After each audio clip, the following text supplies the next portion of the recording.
Amém. Dê uma forte palma para Jesus. Dê um brado de glória. Aleluia.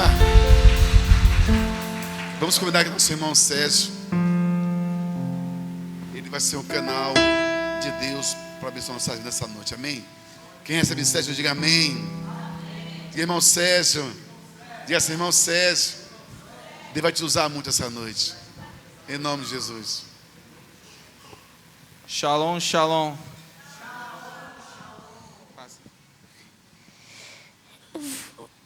Eu vou orar para Jesus, porque papai vai pegar. Jesus, obrigado porque tantas pessoas veio hoje. Jesus, que do que papai fale caia no coração de todo mundo, que ninguém esqueça. Senhor, abençoa todo mundo, protege, livra de todo mal, em nome de Jesus, amém.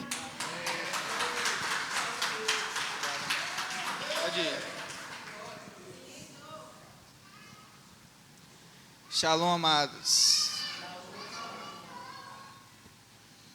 É difícil segurar a emoção, porque é uma bênção na minha vida. E Deus colocou no coração dela que ela iria fazer essa oração inicial. Chegou para mim agora há pouco e disse: papai, eu quero fazer a oração. E eu fico muito feliz, porque isso mostra o exemplo de nossa casa, o exemplo dessa comunidade na vida da Laura, que quando chegou aqui tinha 3 anos, e a quem era daquela época sabia que ela não se comunicava com quase ninguém, ela era muito fechadinha. E hoje ela está aqui, se dispondo a falar no altar. Isso me deixa muito feliz. Mas eu só tenho a agradecer a Deus, né? Obrigado ao Senhor pela vida de cada um de vocês. Como ela disse, é muito bom ter vocês aqui. Espero que eu possa transmitir tudo aquilo que Deus colocou no meu coração. Esses dias a gente está vendo muitas notícias de convocações, né?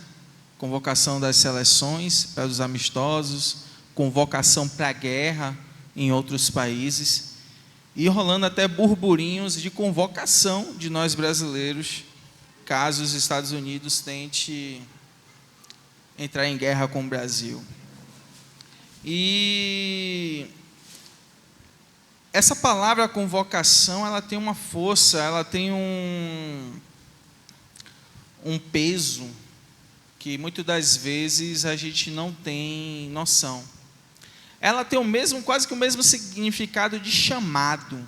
A gente fala muito de chamado na igreja, cada um tem o seu chamado. Mas eu acredito que Deus tem nos convocado. Ele já passou do momento de chamar alguém. Agora Ele está convocando. E convocação é um ato formal de chamar, intimar pessoas para comparecer a um lugar, a uma reunião, evento, assembleia, ou cumprir um dever como serviço militar. Na Bíblia, convocação do hebraico fala mikra, que quer dizer assembleia. É um chamado solene e divino para reunir o povo, cessar trabalhos diários e adorar a Deus em dias específicos, sendo eles santas convocações como a Páscoa, o Pentecostes, o dia de sábado, servindo para unir a nação e lembrar os atos de Deus na vida de cada um. Hoje pela manhã, eu estava em casa trabalhando e me veio um versículo em minha mente, que é Ezequiel 3:10 e 11. que diz assim: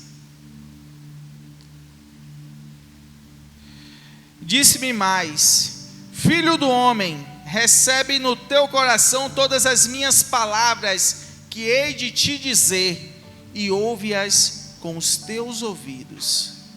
Eia, pois, vai aos do cativeiro, aos filhos do teu povo, e lhes falarás, e lhes dirás: assim diz o Senhor Deus, quer ouçam, quer deixem de ouvir.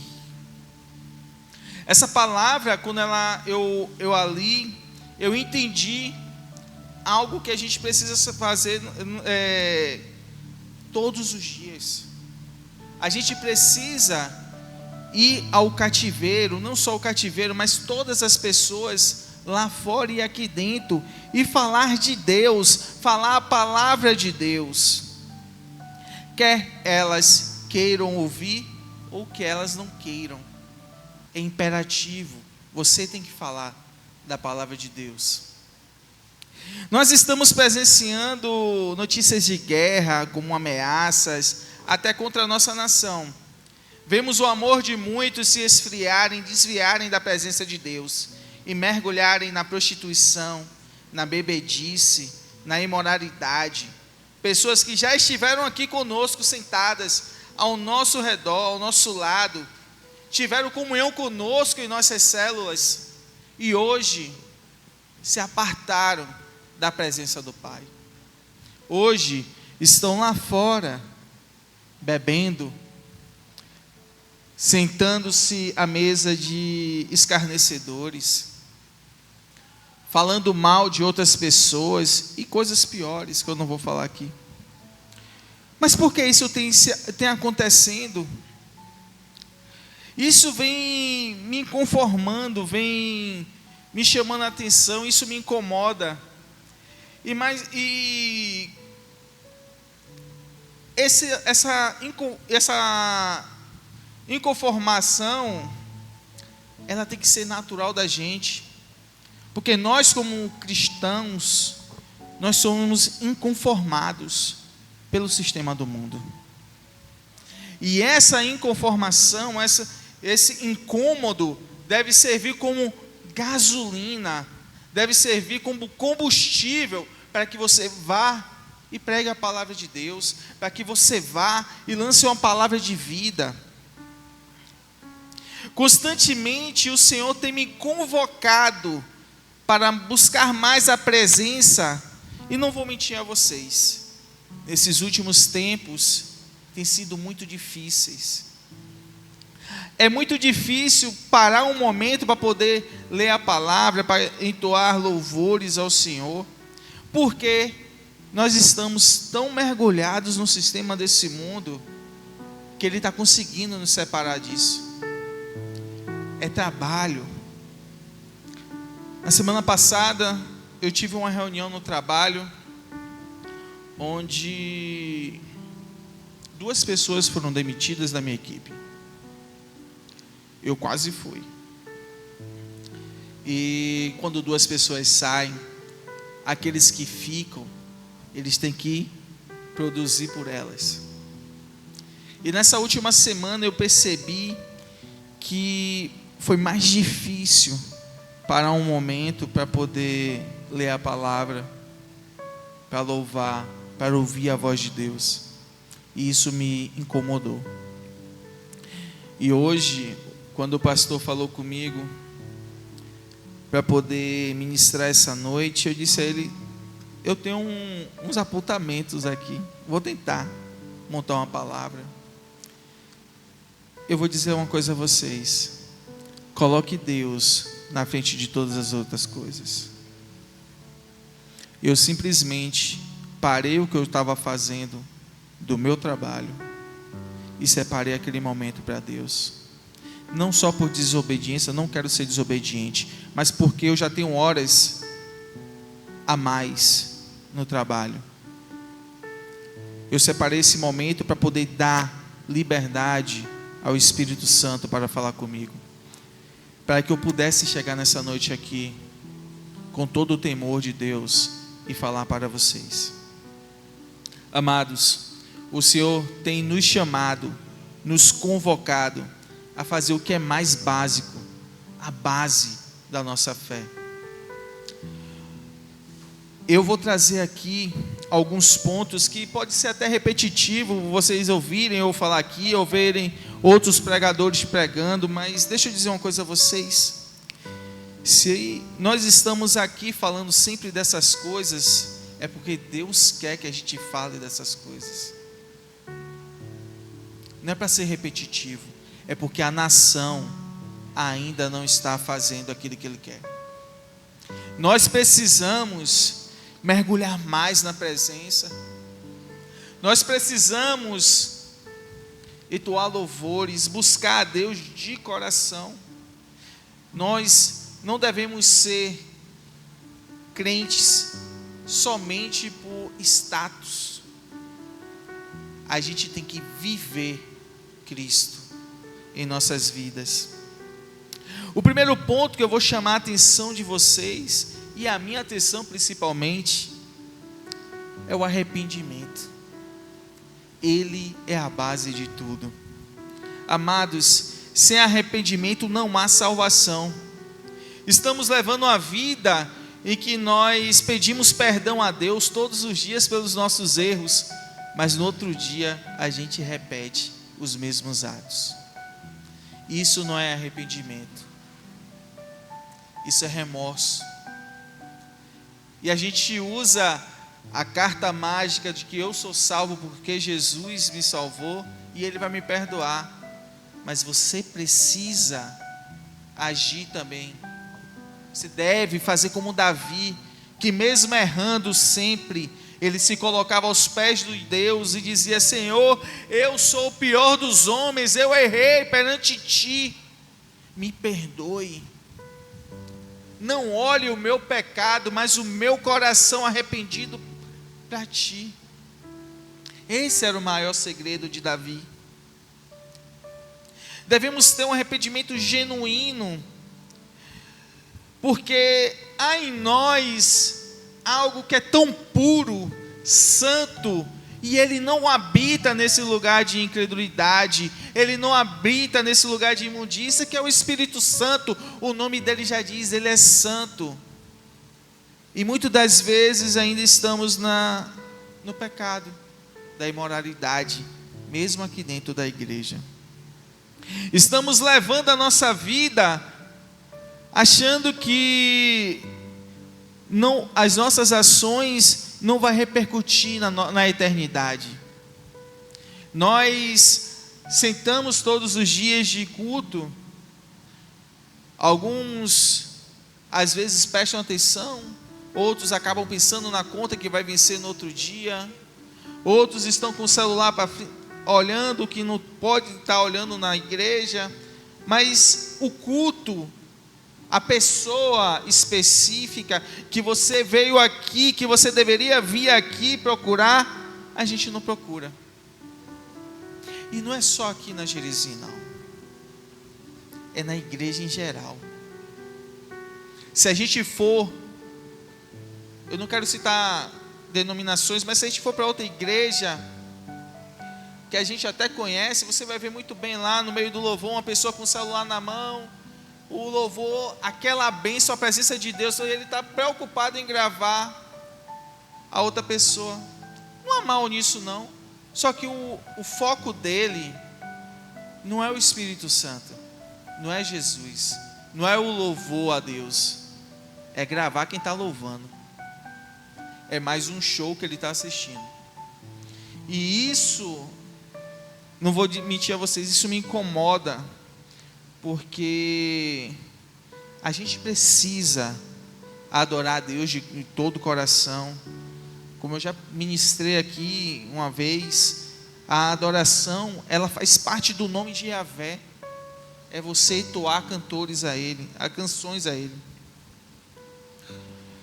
Eu lembro de uma mulher que ela foi levada a Jesus Cristo, acusada de adultério, e que todos questionavam a Jesus o que fazer com aquela mulher, que ela era adúltera. A lei mandava apedrejar, e ela estava em pecado, Jesus, com uma frase, quebrou toda uma nação, toda uma acusação. Aquele que não tiver pecados, que atire a primeira pedra. Essa história todo mundo conhece, todos foram embora. Mas o que eu quero chamar a atenção é a última frase de Jesus: mulher, cadê aqueles que te acusavam? Senhor, não sei, foram embora. Eu também não te acuso. Vá e não peques mais. Como é que Jesus fala para aquela mulher, vá e não peques mais, e a gente continua pecando os mesmos erros todos os dias? A gente não está ouvindo a voz dele, a gente não está prestando atenção na palavra dele. Você pode pedir perdão e daqui a um tempo você voltar a pecar por inocência ou por desleixo, mas se você fazer disso uma rotina de todo dia você fazer, você está em iniquidade. E a gente sabe que o reino não é para aqueles que fazem iniquidade. O segundo ponto é a busca pela presença de Deus. Esse ponto é bastante negligenciado, como eu já disse antes. Nós acreditamos que só vir para o culto, sentar nessas cadeiras, a gente está cultuando, a gente está buscando a presença de Deus. Só que vocês não aguentam ir no domingo no McDonald's, comer um hambúrguer e passar toda semana sem se alimentar de novo. Ou aguenta? Ninguém aguenta. Vocês não aguentam beber um copo com água hoje e só tomar outro copo com água daqui a uma semana. Vocês vão morrer. E assim é o nosso espírito. A gente acha que só esse momento aqui tá bom. Eu estou salvo, estou lindo. Fale para o seu irmão que essa chave ela precisa entrar no nosso coração. Fale assim: não confunda acesso com intimidade. A gente pode ser convidado para a casa de qualquer irmão aqui. Se vocês me convidarem, a mim e a minha família, eu vou estar com vocês lá. Eu vou poder entrar, sentar com vocês, conversar com vocês, até ceiar com vocês. Mas eu não posso me levantar e ir até a sua geladeira e abrir a porta da geladeira para pegar alguma coisa lá dentro. Isso só quem tem intimidade pode fazer. O fato de você me dar acesso para estar na sua vida não quer dizer que eu tenho intimidade com vocês. Assim é o nosso relacionamento com Jesus. A gente chega aqui na frente e diz: Senhor, eu me arrependo de todos os meus pecados. Eu rendo a minha vida a Ti como o Senhor e Salvador da minha vida. Você deu acesso. Mas logo depois tem uma carta de proibido entrar. Você não consegue ter intimidade. A palavra vai dizer, Jesus disse, quando eu voltar, muitos vai dizer: eu expulsei demônios em teu nome, eu curei enfermos, eu trouxe vidas para o teu reino. Mas ele vai dizer para essas pessoas assim: aparta-te de mim, porque eu não te conheço. Você pode ter unção para poder curar, você pode ter unção para libertar, mas se você não tiver intimidade, você não tem acesso ao reino. Você é só mais um no meio da multidão. Você é somente uma ferramenta que não tinha funcionalidade na eternidade. E isso é preocupante, porque eu vejo, e eu posso assumir que muitas das vezes eu nego a Jesus, dizendo: Pai, agora não, eu estou cansado para poder falar com aquela pessoa. Isso é errado. Você não está criando intimidade. Pai, eu estou cansado para poder me ajoelhar diante de Ti e dizer: eu te amo, eu te quero na minha vida, na minha família. eu estou negando intimidade ao Espírito Santo. A palavra diz que a gente não deve calar a voz do Espírito Santo. O Espírito Santo fala com você todos os dias: não vá por esse caminho, não sente com essa pessoa, não sente-se junto dela, não ouça o que ele tem para poder falar na sua vida. Isso é veneno para o seu coração. E você simplesmente, como num ponto, você tira o fone de ouvido e não quer mais ouvir aquilo, porque eu prefiro fazer o que a minha carne está me pedindo.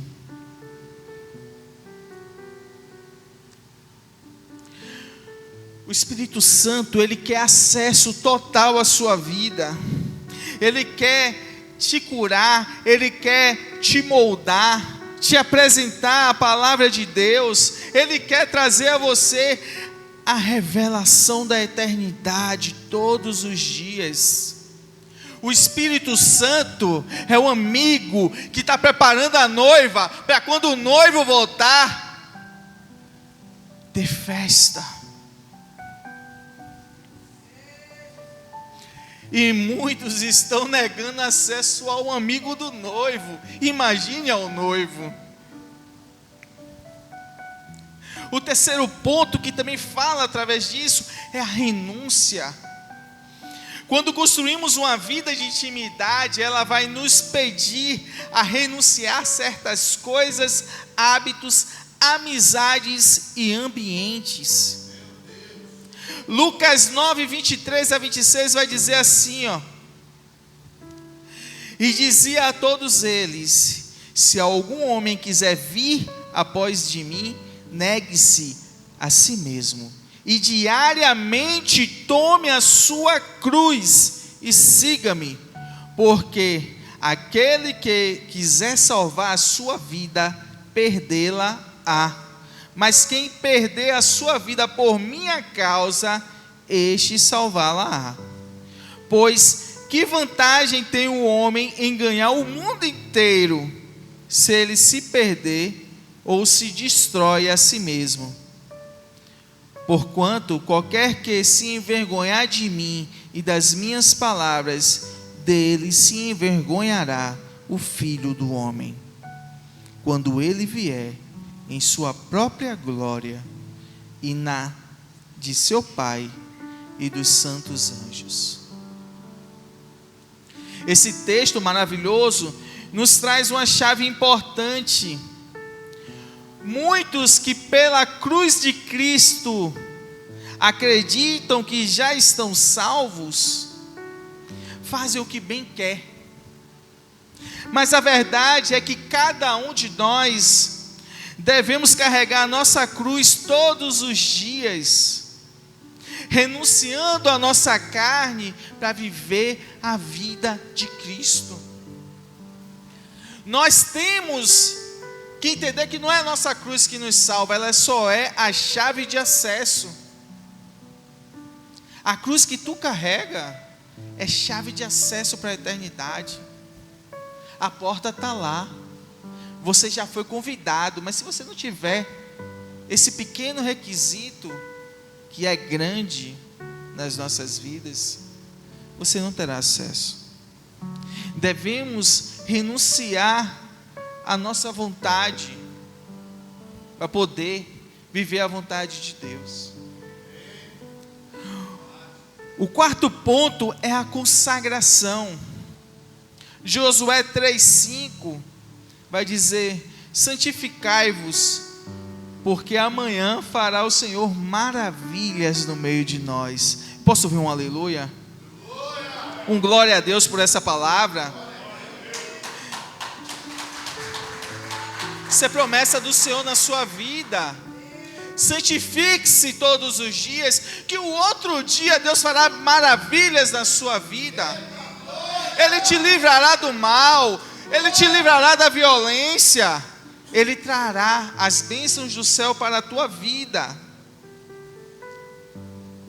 Esse versículo, amados, ele tem estado nesse mês, todos os dias sendo batido no meu coração. Eu acabei entrando num grupo, achando que seria um grupo de um curso, um grupo de mentoria, mas não, era um jejum. 30 dias de jejum. E o versículo, o tema é esse aqui: santificai-vos. Esse grupo tem mais de 500 homens em todo o Brasil, que está orando e jejuando pela nação, por esses momentos. A gente precisa se levantar em consagração, não só por mim, não só pela minha família, mas pelos meus pastores, pelas minhas irmãs, os meus irmãos, pelas pessoas que estão lá fora cativos, pelos presos na penitenciária, pelas pessoas que estão se prostituindo, que estão bebendo. Levante clamor, levante santificação, consagração. Esse ano, não sei se vocês já entendem isso, mas esse ano é um ano fundamental para as nossas vidas. Nós, desde o início do ano, a gente vê coisas acontecendo assim, um movimentar de Deus. É Estados Unidos entrando na Venezuela, tirando um ditador. É Estados Unidos e Israel indo contra o Irã. Até a camisa da seleção brasileira está com uma alusão a Baphomet. Vocês sabem quem é Baphomet? É o diabo. A camisa azul tem uma simbologia que muitos estão desenhando e tem a silhueta de um demônio. Isso não é por acaso.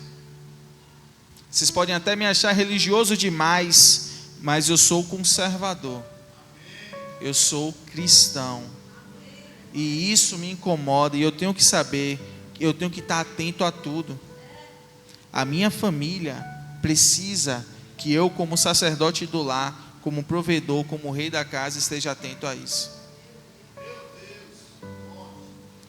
Então, quando a seleção brasileira, que tem uma Copa, coloca uma simbologia dessa, está mostrando que a nação está embaixo de um pacto.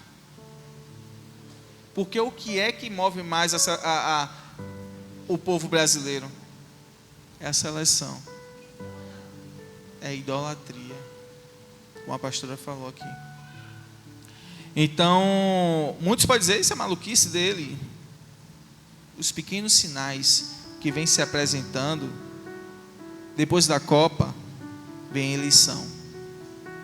E se você não se posicionar como cristão, você pode se manter no mesmo pensamento e sofrer, ou não, lá na frente. Mas o que eu quero dizer é que em 2026 é um ano que a gente precisa entender que é uma chave para o nosso futuro, seja ela para um lado ou para o outro. A gente tem que ter a sabedoria de entender quais são os sinais que estão sendo apresentados. Você vai ver nesse tempo um pastor liderando a principal pauta de corrupção no Brasil. O ministro André Mendonça, pastor. Deus está querendo movimentar. Deus está querendo trazer a integridade de volta à nação. Precisamos nos fortalecer nesses pontos que eu acabei citando aqui. Você precisa se consagrar, se arrepender, renunciar a si mesmo, buscar a presença de Deus, para que a gente possa viver algo novo aqui nesse bairro, aqui nessa igreja. Eu sei que muitos aqui podem ter sido feridos, podem estar rígidos, podem estar com o coração endurecido, ou cansados,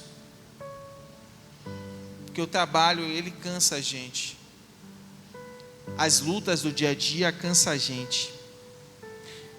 E quando a gente está nesse aspecto, eu só me lembro de uma palavra, de uma citação, quando Jesus fala que o odre velho não pode receber o vinho novo, ele não pode receber o mosto, o suco de uva para poder ser fermentado, Porque quando começar a fermentar, ele vai inchar até o ponto de romper. Se você está rígido, endurecido, ou cansado, ferido até, está como esse odre velho, não se preocupe, tem como restaurar. O processo de restauração de um odre velho, ele precisa ser mergulhado nas águas, ele precisa ser limpo, purificado, para poder aquele couro poder se amolecer. E essas águas é a palavra de Deus. Sem a palavra de Deus, você não tem como mergulhar em águas mais profundas. Sem a palavra de Deus, você não tem como conhecer ao Espírito Santo. Não existe crente que não lê a palavra, é simpatizante. Como é que você não consegue ler a palavra de Deus sendo cristão? Se ler a palavra do Pai para você, é negligenciar o que você serve. A segunda etapa de uma restauração é ser untado com óleo. É através da unção e adoração. É você chegar aqui e adorar a Deus. É na sua casa você se ajoelhar, ouvir louvores, louvar a Deus e chorar perante Ele. É trazer unção e adoração. Oração, jejum e a ação do Espírito Santo vai restaurar a sua flexibilidade espiritual. Você vai poder voltar a fazer aquilo que você fazia aqui nessa igreja, ou fazer a sua missão, o seu chamado. Depois vem a defumação. Essa defumação, ela traz resistência. O odre, ele fica ao lado do fogo, para poder eliminar toxinas, matar fungos e trazer resistência ao couro, para suportar a fermentação que essa resistência vai vir através do fogo, que é Deus. É através da presença e da glória de Deus, é o Espírito Santo queimando no seu coração e dizendo: filho, eu estou aqui para te trazer resistência. Vai vir lutas na sua vida, vai vir guerras para você, mas você vai estar resistente a toda a ação de Satanás. Eu declaro isso nessa noite. O Espírito Santo vai levantar uma coluna de fogo ao seu redor nessa noite, que vai te proteger, vai te guardar todos os dias na presença dEle. Aleluia. Jeremias 18 vai dizer que Deus chama o profeta e diz assim: levanta-te e desce à casa do oleiro, e lá te farei ouvir as minhas palavras. E desci à casa do oleiro, e eis que ele estava fazendo a sua obra sobre as rodas. Como o vaso que ele fazia de barro quebrou-se na mão do oleiro, tornou a fazer dele outro vaso, conforme o que pareceu bem aos seus olhos do oleiro fazer. Então veio a minha palavra do Senhor dizendo: não poderei eu fazer de vós como fez esse oleiro? Ó casa de Israel, diz o Senhor, eis que, como o barro na mão do oleiro, assim sois vós na minha mão, ó casa de Israel. Eu vou declarar nessa noite, assim como Deus falou para Jeremias, não poderá o Senhor mudar a sua vida, mudar a situação em que você está hoje, para fazer um vaso novo, um vaso precioso. Ele pode, mas para isso você tem que descer até Ele. Você precisa estar aos pés dEle, ouvir a palavra dEle, passar pelo arrependimento, ser esmiuçado, quebrado, para voltar a ser pó e a ser moldado, agora sim, conforme o olhar de Deus. Essa declaração não é só para chamar a atenção de vocês, de hoje, é a nossa vida inteira. Você pode até ter formato de vaso, cheiro de vaso, todos podem dizer, nossa, que vaso bonito, mas se você não for para o forno do Senhor, você não está pronto para receber a preciosidade dele. Se você não se colocar nas mãos dele, para ele te colocar no lugar da preparação, você não vai conseguir receber o azeite que vem dele. Você pode deformar e quebrar novamente. Então não pense que é no seu tempo, é no tempo dele. Só quem pode abrir o forno é ele, não é você. Então, amados, que vocês possam entender que só na presença dele, só adorando ele, só buscando ele, você poderá viver o melhor dessa terra e a eternidade. É carregando a sua cruz todos os dias, é se arrependendo, é bater o seu joelho no chão todos os dias e dizer, assim como Paulo falou, dos pecadores eu sou o pior, Senhor. Faz igual a Davi, não olhe para os meus pecados, afasta de mim a tua ira pelos meus pecados, olhe a devoção que eu tenho por você, olhe o amor que eu tenho por você, olhe a adoração que eu queimo por você todos os dias, que é sacrifício. Se você não parar para ler um salmo de Davi, você nunca vai entender isso. Se você não parar para ler a palavra de Deus, você não vai entender nada, você só vai viver vegetando, sobrevivendo. Você não terá a vida plena que Deus tem para vocês. Que Deus abençoe a vida de vocês. E eu vou orar agora. E quem tiver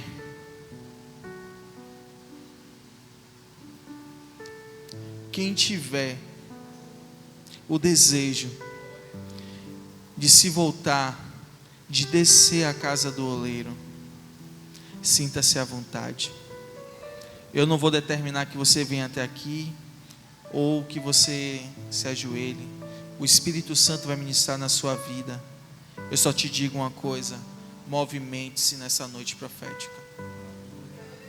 Se você não se movimentar, pode passar essa oportunidade. Você não sabe quando é que Jesus vai voltar. Pai amado e misericordioso, louvado seja o teu nome, Senhor. Obrigado, Senhor. Não é só um chamado, Senhor, é uma convocação. O Senhor nos chamou para esse movimento. O Senhor tem nos convocado para fazer essas coisas todos os dias. Que possamos, Pai, ser valentes do Senhor e nos posicionarmos agora como tal, Senhor.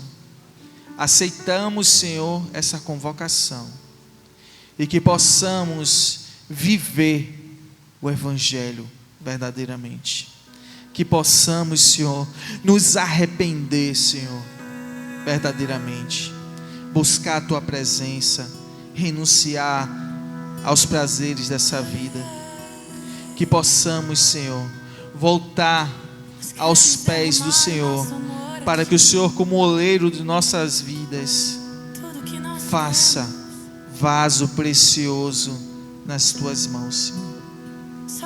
Eu te peço, Senhor, em nome de Jesus, que todo aquele que ouviu essa palavra e pôde entender o que o Senhor deseja para esse momento, possa se abrir para você, te dar acesso total e criar intimidade contigo, Senhor. Em nome de Jesus, Pai, quebra todo o coração duro aqui dessa casa, Senhor. Todo céu de bronze seja quebrado agora em nome de Jesus. Todo empecilho seja desmontado. Toda ferida seja curada. Todo cansaço seja restaurada a energia. Toda rigidez seja amolecida. Em nome de Jesus eu declaro Efatá, portas abertas. Derrama a unção nessa casa, Senhor. Traz o teu fogo consumidor. Queima todos os tronos que não são de ti, Senhor. Queima tudo aquilo que não vem de ti, Senhor. Em nome de Jesus, Pai. Levanta a coluna de fogo, Senhor, para nos proteger. Coloca a tua nuvem sobre as nossas cabeças, para que a peste do meio-dia não nos veja. Nos esconda sobre as tuas asas, Senhor. Em nome de Jesus, eis-nos aqui hoje, posicionados, convocados pelo Senhor nessa noite. Levanta o teu povo, Senhor. Levanta o teu povo. Que possamos aceitar o ID, que possamos negar nós mesmos para seguir conforme a tua vontade, Pai. Espírito Santo, mova-se nessas vidas, transforma esses corações. Eu não sou ninguém, sou seu filho somente, teu servo. Louvado seja o teu nome, Senhor. E que eu possa servir a ti, Senhor, mais e mais, Pai. Louvado seja o teu nome.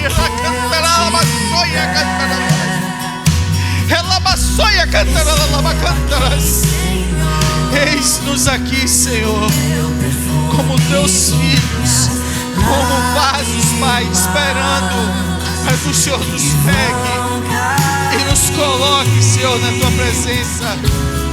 Restaura-nos, Pai, nesta noite. Em nome de Jesus. Amém, amém e amém. Louvado seja o teu nome, Pai.